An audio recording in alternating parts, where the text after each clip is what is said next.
Yo, how's it going, everybody? It's the Masked Man, and today I'm going to be addressing all of the series that I have dropped as of recently, or just really all time throughout my experience on YouTube, with all of the series that people have recommended me. Now, that doesn't mean that you shouldn't check out these series for yourself, and I really actually implore you to kind of check out these series for yourself so you can have your own thoughts. But if you are new to the channel, make sure you like, comment, subscribe, and turn on the bell notifications. And without further ado, we can get right into the video. Now, I'm going to do my best to kind of twist this video that could technically be seen as a negative and turn it into a positive. For one, I do want to make it very clear that not every series on here I'm never picking up again. Just at the moment of me reading or seeing the series, I either got preoccupied with other things or just the enjoyment of it wasn't enough for me to want to continue. Nonetheless, I hope you as the viewer were able to take this video as maybe a manga suggestion or anime suggestion type video where you can see these series and try them out for yourself. Never take my word or any other YouTuber's word as law. We're just an anime and manga fan just like you, so you should always try out these series for yourself and come out to your own conclusions. Let's get into the first series that I talked about months ago but just wasn't able to continue, and that's Gintama. Gintama is a series that I've heard very good things about, and I've heard it's considered one of the best shonens of all time.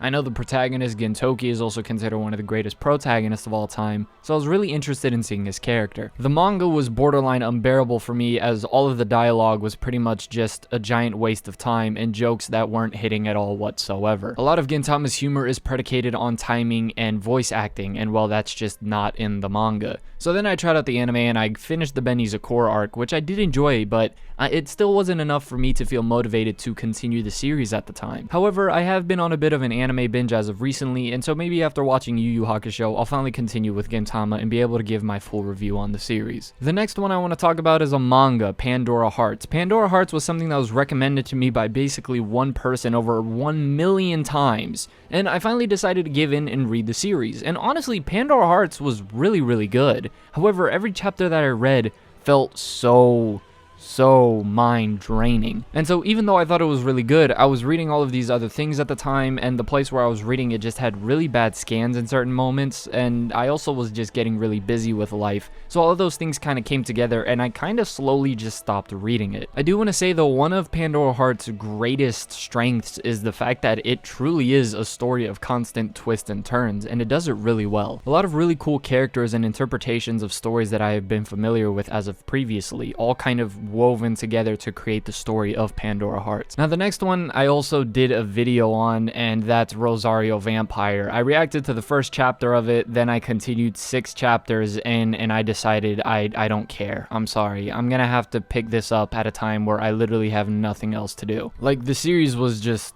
straight up trash in the first 6 chapters that I had read. Again, I can't speak on the full story, but it was so unbearable. Like, I've read bad series before, but at least they were enjoyable. Rosario Vampire was not enjoyable at all. But like I said, go ahead, read it, check it out for yourself. Maybe you'll think otherwise. Now, the next one is Bluelock. It is a soccer manga, football manga, if you would like to call it that, done by the same author as Jigan, and this is one that has been recommended to me countless of times, since I have expressed previously that I do have a love for the sport. However, whatever dream and pursuance of that sport has kind of stopped, and because of that, it's a little tough for me to read Bluelock, hence why I just couldn't continue on with the story. And the same reasoning applies with Blue, period. Ironic, both series with Blue at the beginning of the names, but there were both series that I was reading and I was like, I just don't want to keep reading it anymore. Now the next one is one that has been recommended to me a ton, and is also one that I've heard is pretty critically acclaimed. I've heard lots of great things about it, but this one was just the result of me being really busy and kind of forgetting to keep on reading it, and that's Land of the Lustrous. Land of the Lustrous seemed like a really cool and unique concept, and I was actually really intrigued in where the story was going to go. However, at that moment, I was experiencing a little bit of a burnout with reading all of these mangas back to back, and I was just, again, really busy at the time, so I decided to just take a break from everything for myself, and I just haven't bothered picking the manga back up since. If I could say anything, it's very unorthodox in its approach, if I'm being honest, and the way that it really sets up its world, and the art style is very unique, so I could see the massive appeal of it. Just, again, I was busy at the time, and it didn't hook me enough to where I said, alright, yeah, I'm just not gonna stop reading everything, period.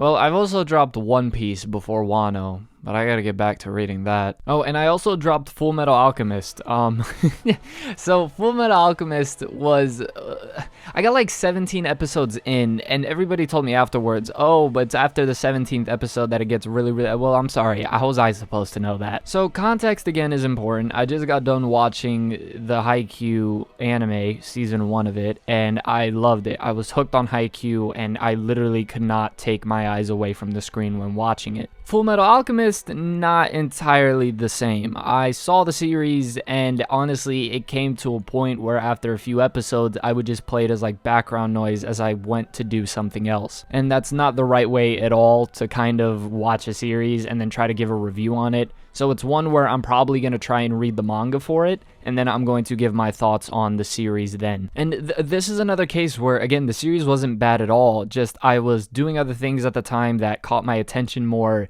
and whatever mental state I was in just did not permit me to focus on the series like I could with Haikyuu. It was honestly weird, and I can't explain it because that hardly ever happens. Usually with a series, I'm able to sit down and fully focus on it, especially when I set up a time for it later that night. If I'm gonna be honest, I think the hardest thing is catching up to a series and then it's still ongoing, like, and it's a weekly series, because then I'll completely not stay caught up and then I'll have to catch up again after like a month or two, especially if you're where I'm at and you're like reading through almost 7 series at a time. But before wrapping up the video, I do want to give a time to say that if you are a major fan or advocate for this series per se, you should definitely comment down below why you think I should pick it back up. Definitely what are the reasonings and the strengths and all of these things that the series has to offer. But with that being said, again, if you are new to the channel and you did enjoy this video, make sure you like, comment, subscribe, turn on the bell notifications, that way you're notified whenever a new video pops up on some of your favorite anime, manga, whatever content. As always, this has been The Masked Man. Hope everyone has a blessed rest of the day, and peace.